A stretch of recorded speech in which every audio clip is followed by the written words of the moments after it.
E ngā rangatira, haere, haere, haere ki tō tātou mātua tarangi. Moia mai, moia mai, moia mai.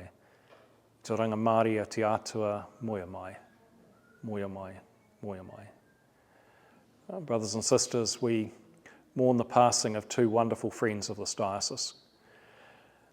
We mourn the passing of Kingi Tuheitia, who has served not only the Kingitanga, but the whole of Aotearoa New Zealand with his graciousness, with his thoughtfulness and with his care for the whole of our nation and the potential that we have, Māori and Pākehā together. It's been a privilege together with so many thousands of people to acknowledge him, to farewell him, and to also welcome his successor, to witness the anointing and the installation of the new Māori monarch. So I'm recording this the day before his funeral, and so I don't know who his successor will be. But what I do know is that we in the Diocese of Waikato and Taranaki will be profoundly grateful for our relationship with the Kingitanga, and we will do everything that we can to support Kingi Tuheitia's successor. We also mourn the passing of Bishop Dennis Brown. Bishop Dennis was for many years the Bishop of Hamilton, the Roman Catholic bishop, having served previously as the Bishop of Auckland and before that as the Bishop in the Cook Islands. Dennis is humble, gracious, great fun, a wonderful cook, and a devoted pastor and leader of the Catholic communities that he served. And he also had a generous ecumenical spirit, and the particular friendship between Archbishop David and Bishop Dennis was represented in so many ways, not least by the fact that Archbishop David has been asked to speak at his Requiem Mass to offer the homily, the sermon, in that context.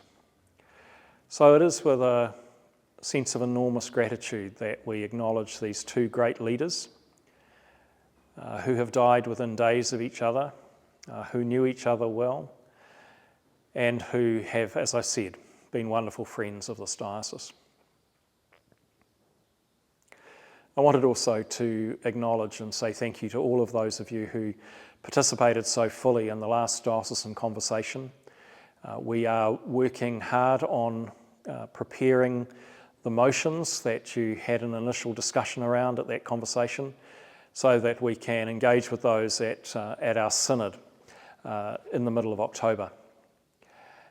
That's involving us having conversations with neighbouring dioceses and beginning conversations with Tikana Māori, but also just reflecting on some of the feedback that we've had from you and building the information that we need to be able to move forward with these suggestions. I want to also just touch on the work that we're doing around the expectations that are being placed upon us as a result of the Royal Commission report's release and its recommendations. What is clear now, following meetings with the government, with ministers in charge and responsible for various aspects of the implementation of the Royal Commission report, is that the government is very committed to seeing the core recommendations implemented. Prime Minister's made it clear that this is to be a priority. But what's also clear is that the timeline for implementation is going to be longer than the Royal Commission has recommended. What that means is that we need to be proactive as a diocese in reaching out to those survivors of abuse that has happened within our diocese and making sure that we bring some kind of closure and restoration for each one of them.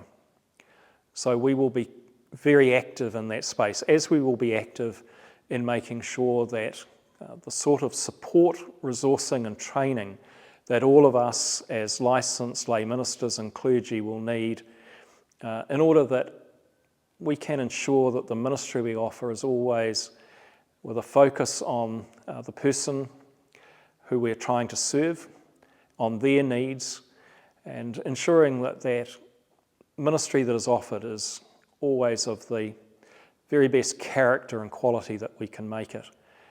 In other words, that it's safe and appropriate at all times. So we need to, all of us, be thinking about what that means and what that looks like in our practice.